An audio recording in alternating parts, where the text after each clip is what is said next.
Shabana ma'am and Baba sir, I am super delighted on behalf of the Asian Film Festival and Tongues on Fire to welcome you both on our special webinar today, having a wonderful conversation on Mee Raqsam. Heartiest congratulations on the film. I've seen it and I think it's an absolute beautiful movie. In fact, I just wanted to begin by asking you both, actually. We've seen your mastery in parallel and mainstream cinema as well. So how creatively satisfying is it to foray onto the digital space with ZEE5's Mee Raqsam? Shabana ma'am, we'll begin I with you. think I think Baba, we should go first with Baba because he has produced and directed the film. I've merely presented it. But to say my two bits worth, I think that for films like Mee Raqsam, the OTT, the digital space is a very important space that has become accessible and available. And what the OTT platforms have done worldwide is made it evident that content is star, basically. And so the commercial considerations that you have to make when you're making a mainstream film, because you have to make it on a big budget and then you have to cater to the lowest common denominator, and so you have to make it in broad strokes. Whereas Mee Raqsam, as you know, is a very delicate, sensitive film and has to be handled as such. And the nice thing about it being screened on the ZEE5 platform is that at the press of a button, 190 countries in the world can all watch it at the same time. That is a big plus for a film like Mee Raqsam. Absolutely, absolutely. And Baba sir, what about you? I feel the best thing about OTT platform is the fact that everyone can watch the film at the same time, no matter where that person is. Like Z has a viewership in about 190 countries or something like that. So everybody gets to watch the film at the same time, which I think is a great thing. Otherwise, you never know, if it's released in India today, when it's going to be released elsewhere, and then of course the piracy takes over and all that kind of stuff happens. So here you get to see it in its original form, in its 4K format, and so that's a beautiful thing about digital platform. But having said that, I do feel, there is no comparison between watching a film in a theater, in a film auditorium, and watching it on your laptop, or iPad, or phone, or something like that. Because when you go in a film theater, you get into that world, that space of the film, into that story. And that is what actually every filmmaker desires, wants the audience to interact. And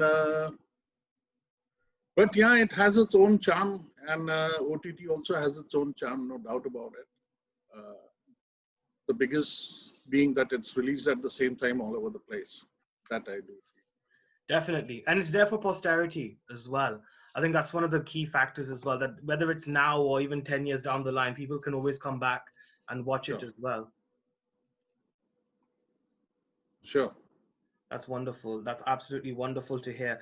I was going to say, Kaifi Nama, the documentary on your legendary father, was very, very successful at the UK Asian Film Festival. And Mee Raqsam is an ode to Kaifi Saab as well, as it is based in his hometown as well. So in Mijwan, of course. So which aspect of personal experiences, if at all, did you reflect on presenting the story? I think Baba sir, will start with you. Sorry, what did you, I missed that. The last bit I missed. Yeah, so which aspects of personal experiences, if at all, did you reflect on presenting this story? See, Kaifi Nama, I would say Shabana is solely responsible for getting that film together. And she was at it, and of course her director, Shumon Thro, they did a great job of it. For me, making Mee Raqsam in Mijwan has a story to itself. It was some time, many years ago, once my dad had asked me You were sitting and having a cup of tea, and he had said, is it possible for you to ever make a film in my village? And this is something like about 35, 40 years ago, and maybe more. And that time there was no infrastructure in that small village to support a film unit, like the lodging, boarding, all these things. So he said that, and somewhere that stayed in my mind. And this, his centenary year, is the year when I decided that I have to shoot this film, no matter what happens. We will conquer all the problems, as they come, the physical part of the film shooting. And that's how it happened. And everything just fell in place. It's a small village. It still is a small village. But now with Shabana's NGO being so active there, which was started by my father, and now you have schools there, you have a computer center there, and you have proper roads and everything, what a small town would have. Right. And of course, this boarding and lodging, that fact was still there when I went there, but it kind of just fell in place. It happened. It was maybe my father's blessings, which were there as a support system, So everything became very easy for me. It was very comfortable shooting. We were there for about 40 days, and during the winters, which is winters in Mijwan in UP, is really, it's biting cold there, And but everything went smoothly, so it was a great satisfying experience. Lovely, lovely, and what a great film to kind of begin your directorial journey with as well. I think when you have such a personal connect to such a film, I guess the whole experience must change as well, right? Yeah, absolutely. And I must tell you that, since the last 35, 40 years, since the time I've been working as a cinematographer, as a director of photography, I have been associated with all the mainstream, huge blockbuster films, iconic films like Mr. India, Arjun Tezab, Dil Bit, a lot of films, which have all done very well. And so when I decided to launch myself as a director, the tendency first was to go in that towards the mainstream cinema, where I felt that I would be comfortable making a film. That sensibility I thought I had to make that kind of a film, which has action, thrill, romance, songs, everything. But somehow when this script came along, it just kind of just focused me, and said, no, this is the film I want to make. And I'm very glad that I decided. I'm very glad and proud that I made a film like Mee Raqsam, the way I wanted to make it. There were no pressures, there were no financiers, producers telling me, you need to have an action scene. It was just pure bliss. Yes, absolutely. And I think that comes across as well when you watch the film. That definitely does come across. Shabana ji, I think I wanted to ask you the same question as well. I mean, which aspects of personal experiences did you reflect on to present Mee Raqsam? Well, firstly, the story idea and the film has been conceived wholly by Baba in collaboration with his wonderful writer Ali Hussain Mir. But if you watch the film, at one level, it is a film about a father's unconditional support for his daughter's desire to become a Bharatnatyam dancer. But at a subtextual level, the film deals with all the values that Kaifi Azmi was known for, values of celebrating our pluralism, our composite culture, our Ganga Jamni Tehzeeb, then supporting a girl's desire in the most sensitive way that he can, then respect for the common man, for the worker, for the tailor. All these things at various levels are dealt with in a very soft, gentle kind of manner. And Kaifi's ideology pervades the film. Now, people, like you said, last year, Kaifi Nama, which was a documentary on Kaifi Azmi, directed by Shumantru Ghoshal, was so loved at the festival. I was so thrilled with the reaction. So I think this is a logical conclusion in a sense, because Kaifi Azmi's birth centenary year started with the documentary Kaifi Nama and then ends with this feature film, which is a separate story from the story of Kaifi, but still celebrates the values that were very dear to him. So for me, it's an organic conclusion. And I am sure Abbas smiling, because like Baba said, he used to sort of say, oh no, I don't have the patience for what is called an art film. I'm going to be a mainstream director. And Abba never said anything, because I think he was so certain that the prodigal son would return, as indeed he did. Wow, that's just amazing to see. I'm sure wherever Kaifi Saab is, I'm sure he is definitely very proud of you both, actually, and of course very proud of Mee Raqsam too. And in fact, since we're talking, of course, about Mee Raqsam and Mijwan in particular, and of course Kaifi Saab, the organization, of course, Mijwan Welfare Society, was founded by him. So if you could share a few more words, Shabana ji, about the organization, if you could please share a few words with us on that. Yeah. Well, like we've discussed before, Mijwan is a tiny little village near Azamgarh in Uttar Pradesh, in which my father was born to a landlord family. And then he became a member of the Communist Party and then went on to go to Bombay, where he started working full time with the Communist Party. Now, 40 years later, when he visited his village, he found it was a village frozen in time. There was no school, there was no electricity, there was no road, there was not even the basic infrastructure. And at that time, Kaifi Saab decided that he would start the Mijwan Welfare Society, because he believed that if real progress is to be made in India, then we have to look towards villages where 70% of the population lives, with a focus on the girl child and empowerment of women. And towards that end, he made a school, then he made an inter-college, then a computer center, and its biggest success story has been the sewing and embroidery center, where Manish Malhotra, the Bollywood designer, gets all his chicken curry, which is this very fine craft of Awadh. And so what has happened is that Mijwan, from being absent on the map of India, it was so tiny that it didn't even have a pin code, now is known all over the world. And Mee Raqsam has raised it to a completely different level. The interesting thing is the protagonist of Mee Raqsam, the 15-year-old girl, Aditi Subedi, is a girl born and brought up in Mijwan.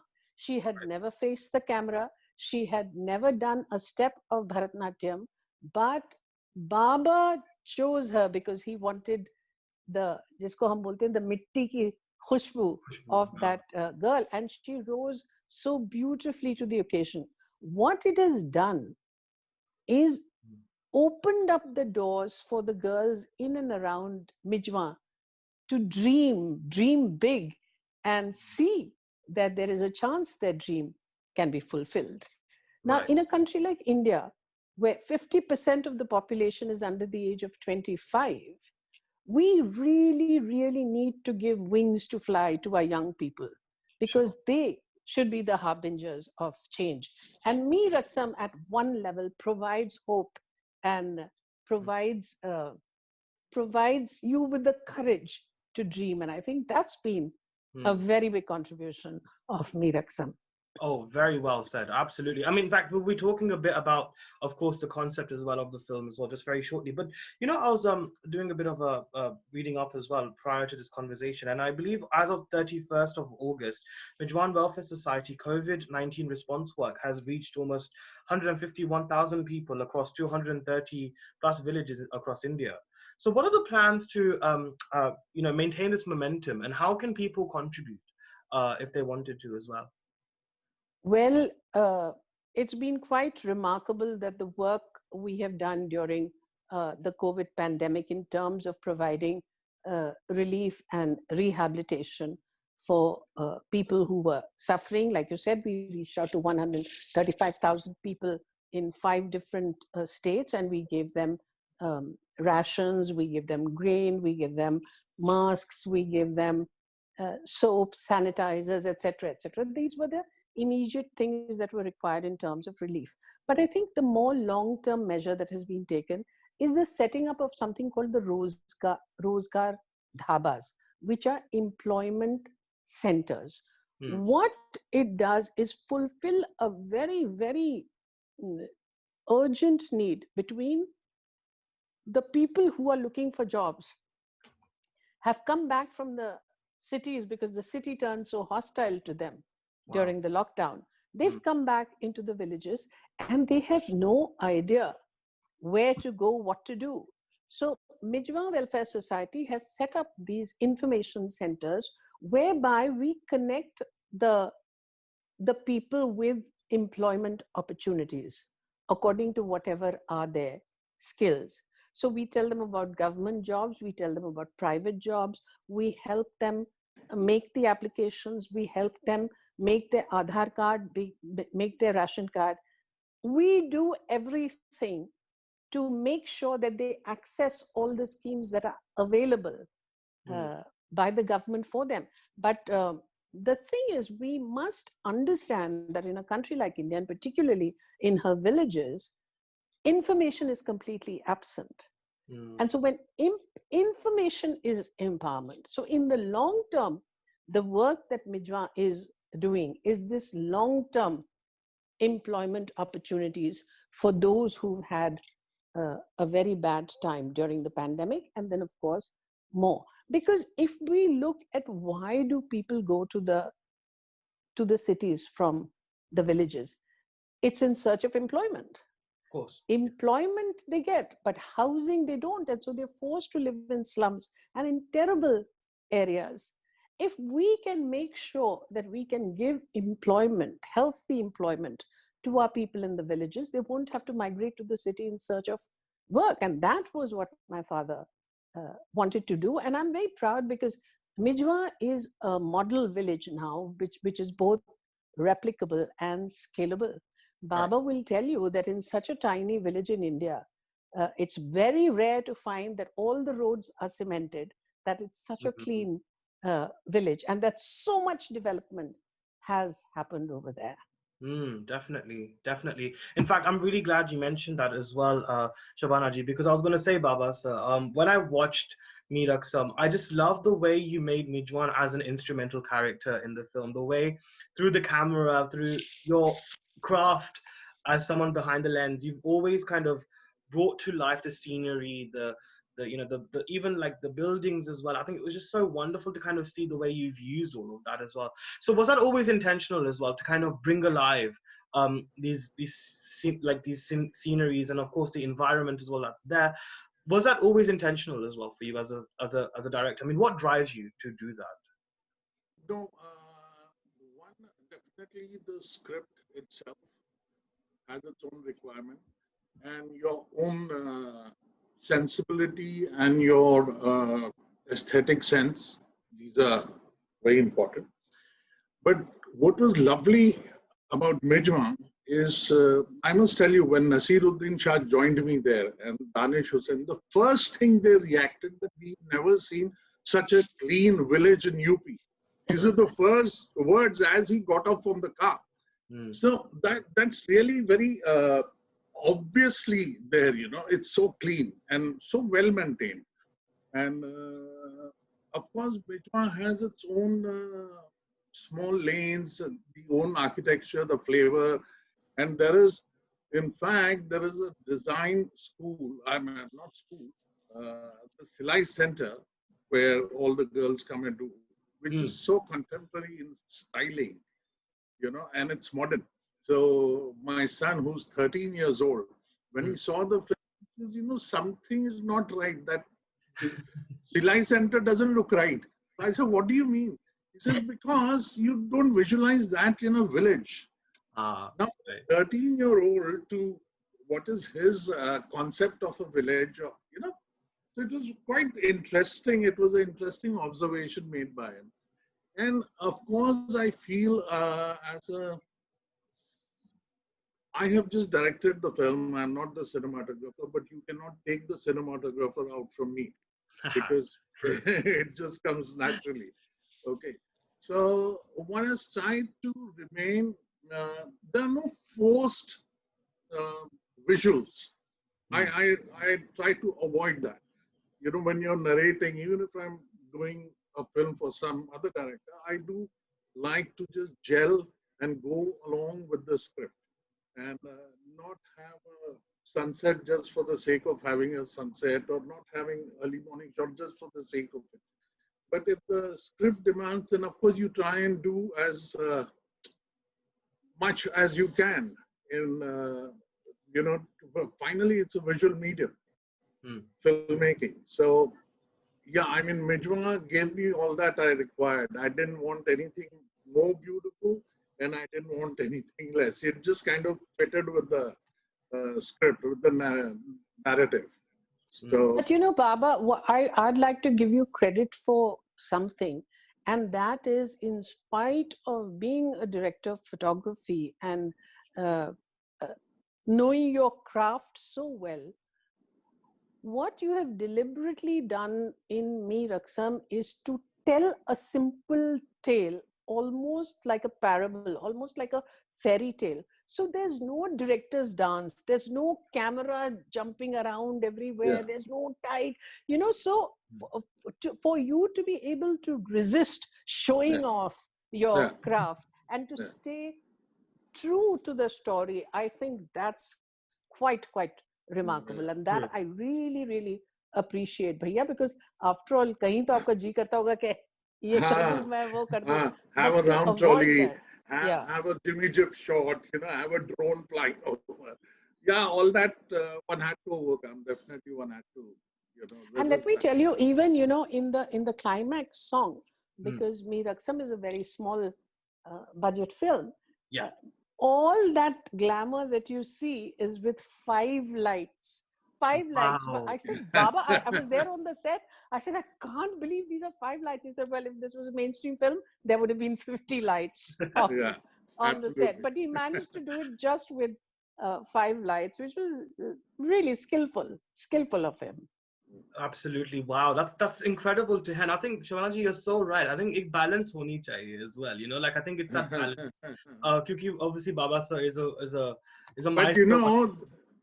know, the climax, she's saying 5 climax. Normally, यही होता है कि everybody kind of have a very generous attitude. By this is the climax of the film. We must not compromise. Let me tell you, rest of the film had only 3 lights. Oh, So wow. 5 was like a big thing. 5 was generous.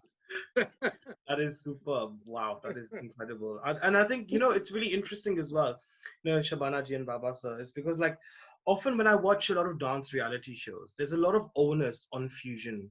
You know, like even if it's a classical form, fused with like maybe a modern dance form, it's really interesting how we saw those two sort of meet in such a beautiful, seamless way. I think that's what I really loved as well. In fact, speaking of that, there are very few films, I think, in Hindi cinema which actually have Bharatnatyam as the main focus as well. Why do you think it's taken this long for such a representation to happen? I think Baba sir will start with you. I think there have been films, I don't know about Bharatnatyam, but you know, on Kathak and the traditional classical, Right. on music and Mm-hmm. things like that. Bharatnatyam per se, I don't know. No film comes to my mind immediately. But why it has taken so long is not entirely true. There have been films dealing with the traditional art form, whether it is music, whether it is Kathak, whether it is any other art form, tradition. तो मुझे लगता है वो तो deal हुआ है. It has happened earlier also. Like Shankarabharanam, I remember one of the greatest films was it was a Telugu film made by K. Vishwanath. Must be around 30, 35 years. And it was again traditional classical singing versus the new of that time, so, and which did a phenomenal business. It was a super successful Telugu film. So I do feel it has been handled earlier. It has come, this kind of a subject. But I think the plea that Mee Raqsam makes in the film through the character of the humble tailor Salim is that we really should not confuse religion with our cultural heritage. So Bharatnatyam is part of our cultural heritage and part of our composite culture.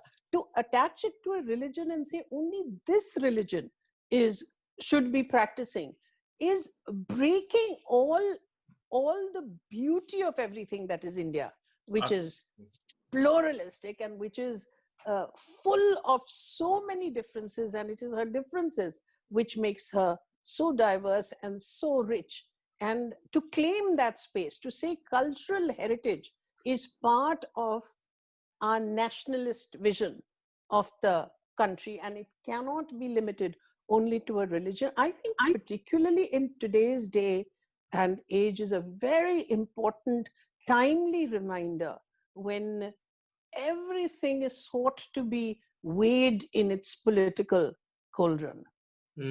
Absolutely. And you know what? I also really love the father and daughter dynamic in the film. I think that was so heartening to see. And it's interesting because I think just before I saw Mee Raqsam, I think I had seen Gunjan Saxena, the Gargaga, and that also showcases a very positive and compassionate, parent offspring relationship as well. So what lessons do you hope patriarchs of today can learn from such progressive representations in cinema? I think, Baba sir, we'll begin with you. He's lost you. He's lost you. Let me try and answer that. Yeah. Baba, you can't hear? Oh, he can't hear only. He's gone off. Okay. Yeah. Now, I think the character of Salim is very different from your standard notions of masculinity in our society, because the masculinity that is revered, so to speak, is so toxic, and it is so much about power, and it's so much about vesting power. And in fact, the question that begs to be asked through the character of Salim is, why can't masculinity also be about nurturing, about sensitivity, about support? Why does it have to be so vitriolic and so toxic? So Salim becomes both father and mother to this young girl. And one of my favorite moments in the film is when the girl is putting color on her feet before her performance. He says, let me do it. And she says, no. And he says, Ma hoti to mana karti. Would you have said no to your mother? And I think that's so beautiful and so simply said and so beautiful. It's a lot like my father's relationship with me, and also a lot like Baba's relationship with his daughter, Meghna. I was gonna say because that's what I was saying when we were speaking about the personal connect earlier. This is, I think, what I was trying to kind of understand as well, because I'm sure you must have had a very similar dynamic as well with Kaifi Sahib as well when you were alive, right, Shabana ji? Yes, absolutely. I remember once, a long time ago, when I told my father I have decided to take up acting seriously. And I asked him, I said, would you support me? And he said, I will support you in whatever it is that you choose to do. Tomorrow, if you want to become a shoemaker, if you want to become a mochi, I will support you even in that, provided you tell yourself that you will try and be the best shoemaker in the business. Wow. So the fact that I had his unconditional support made me feel so much more secure, so much more confident, that I'm sure when young little Mariam, at one point when she sees how badly her father is being stigmatized, bullied, losing his profession, so to speak, and when she says, I'll give it up, And he says, it's not about dance, it's about living life on your own terms. And that is said so quietly and with so much dignity by Danish. That's a very precious moment Yeah. in the film. Oh, I agree. In fact, there's so many precious moments, actually. I mean, even the times when he stands by her, even when the whole world is almost against him for her dancing as well. I think that itself is such a huge um, uh, message as well, I think, to all the fathers out there. But Baba sir, I think before we lost you, I think we were just sort of talking about, what sort of lessons patriarchs of today can learn from the progressive representation in Mee Raqsam between a father and a daughter. So I just wanted to get your view on that as well. I think Mee Raqsam says it all. And, the unconditional support what a father can give his daughter is something which goes a long way in the child's life. Will help her achieve and deal with the problems she will face at some point or the other. So it is the support of the father which I feel gives the child that extra strength to face whatever comes her way. And for the patriarchal, actually, I have not been brought up, born and brought up in that atmosphere, so I really don't know. But yeah, I feel this is something which makes, even if it makes a small dent in the mind, it's a good big thing. And I'm sure Mee Raqsam does that or will do that. Hmm. So yeah, that's what I feel about Mee Raqsam. Sure. And the No, comment on this patriarchal uh, society or the the parents, the father especially, Hmm. his contribution, getting it in focus, bringing the father's involvement with the child into focus is what Mee Raqsam is doing actually. Indeed. Indeed. And I think it's also great as well because I think the sort of conversations that are arising from cinema generally now are bringing perhaps subjects which we wouldn't have spoken about as much now to the surface level as well. I think because of the fact that it's great that we're seeing women taking center stage as well. And I think it's been a phase which I think has always been there in Hindi cinema, but now it's kind of risen again. And I think perhaps the fact that there's so much awareness of our society and the conversations taking place, I think that also helps as well with the whole changing dynamic representation in cinema, right, Shabanaji? Absolutely, yes, absolutely. Taking it a step forward, most certainly. Lovely, fantastic. And we were talking initially about the emergence of OTT platforms as well. I mean, Shabanaji, you have been one of the key figures, I think, in the whole parallel cinema movement in Indian cinema. In fact, of course, I am perhaps one of the biggest fans of some of your films as well. Thank you. So seeing films like Earth and Masoom, it's just wow. So now that you've obviously now you're being a part of this changing sort of landscape of cinema because of the emergence of digital cinema. What do you think lies ahead for this platform, and how do you think we can also sort of help and contribute towards that taking forward as well?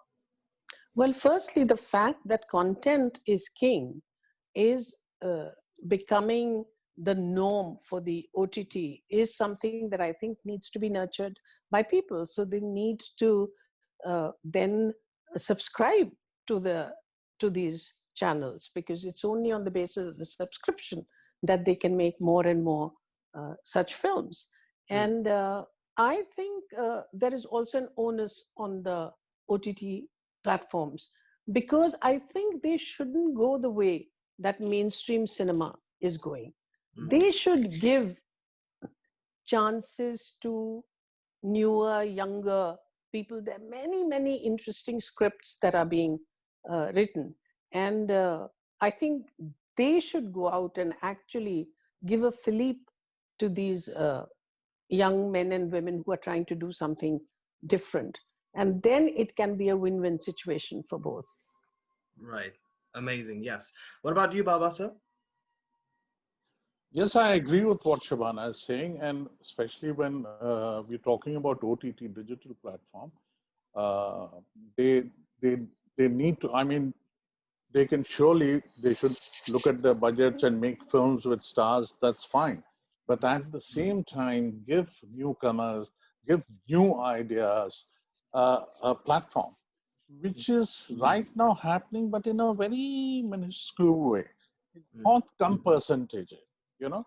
Finally, they all, I do feel, even if you take any of these platforms, uh, the tendency is to get into the same kind of a genre where the commercial films and things are there. And I, the only thing I feel we can do without is the kind of, because there is no censorship, the kind of language which is being used. It's not necessary to narrate a story that one has to use that language, but because I feel it's just an initial stage, people were, you know, it's just a kind of a sense of liberation or what, Yeah. I don't know. But yeah, having a ball with it, uh, which I personally am not in favor of. Not that I'm saying there should be censorship, but as filmmakers, we need to ourselves look at certain areas. You know, Right. it just makes it very easy for the writer to express anger or something by using two foul words. Yeah. I yeah, it basically makes it very easy. That's about it. So that's not how it should be done. I'm not in favor with that. You know, I'm not in tune with it. No, You know, definitely. it shouldn't fall into a cliche. It should not Yeah. fall into a cliche that every such show that is coming up your way must be full of abusive words. It should be full of sex, full of violence, all that. Yeah. It's sort of starting to fall in its own caricature, and I think that needs to be avoided completely, and it should be done consciously by the filmmakers to make that choice and say, let's not uh, let us not let such a important opportunity slip out of our hands because we've fallen into the rut without realizing. I think that's the onus. Exactly. And also what happens is, depending on the kind of subject you're taking. Now, I have seen films on certain platforms, I can't name them, but a film which is beautiful, dealing with traditional culture, everything, you'll have two characters using foul language. Unnecessary. Absolutely. It's Absolutely. not, I mean, you're making a Scarface, fine, I can understand that. The characters are such, you know. So make a film, sure, that's great. And, but you just, a film which has nothing to do with foul language, which has nothing to do with any of the characters speaking. In that, you'll forcefully put two characters who'll be speaking this language unnecessary. For titillation, purely for Yeah, titillation. And it's a choice, you know, it's a choice that the filmmaker makes, because Zoya Akhtar in Gully Boy gives you the impression of a very rough society that the young man is living in. Yeah. But there aren't any abusive words. No, exactly. So you can give that impression without actually, so she consciously, as a director and a writer, has chosen not to use abusive language, which could have quite easily have been accepted from those characters, but she gives that impression. So I think it's a little more challenging, and that's what should be aspired for. I agree with Baba. definitely. Oh God, and I'm really glad actually, Shabana ji, you mentioned Gully Boy, because actually when I spoke with Ranveer for the promotions of the film as well, he also did mention a very important point, and I think is something which I also have opened my eyes up to quite a lot as well. Is the fact that, you know, before cinema would have just been split between mainstream and non-mainstream, but now thankfully with the emergence of digital platforms like ZEE5 as well, that whole barriers have been broken, and it's almost like a level playing ground now. So Yeah. you're open, like the viewer is open to watching any sort of content they wish to desire, they wish or desire to see. So going forward, what style of content would you like to see in particular? Baba sir, we'll begin with you. I would like to, right now, my frame of mind is like I would like to see films like Mee Raqsam. I would like to, I don't want to see dark stories, you know. It depresses me. I get affected. It kind of just stays with me. And yeah, I mean, I want to feel good at the end of the film. You know, I want to feel nice. And It elevates you. yeah, that's I've been watching many Turkish films, and of course Iranian films. They are like my all-time favorite. Like Majid Majidi films are my all-time favorite. Yeah. And yeah, I mean, so I enjoy them. I enjoy them. Not that, I mean, I have not seen the other cinema. I have seen, I have appreciated, I've liked at that particular point of time. But at the moment, I'm in a different zone, I think. I am. But in that different zone, Baba, is there a chance that a role might come along for an inexperienced actress called Shabana Azmi? We'll have to do audition, of course. Audition, of course. I'll be ready. I'll definitely be ready to do the audition. Fantastic. Now, Shabana ji, what about you? What style of content would you like to see going forward as well? Or would you like to be a part Well, at the moment, I'm doing a lot of work. Okay, so no, I'm doing a lot of work at the moment as an actor. At present, I'm shooting for Nikhil Advani's web series called Mughals, in which I'm playing Ehsan Daulat, who was a very feisty, very strong, educated woman of those times. That's what I'm shooting presently. I've finished about 80% of my work on Halo, which is being produced by Steven Spielberg's company, and that I should finish my work by December over there. So these are two completely different kinds of genres. Then I've completed a short film called Sheer Kurma, which has had a lot of appreciation.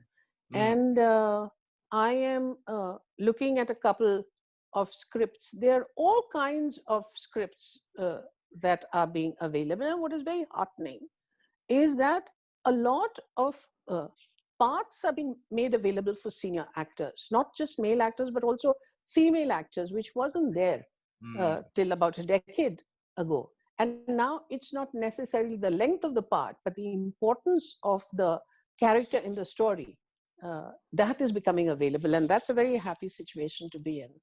Yes, I'm glad you mentioned Halo as well, because it's so wonderful to see legends like yourself, and of course Dimple Kapadia ji recently, who came in Tenet as well.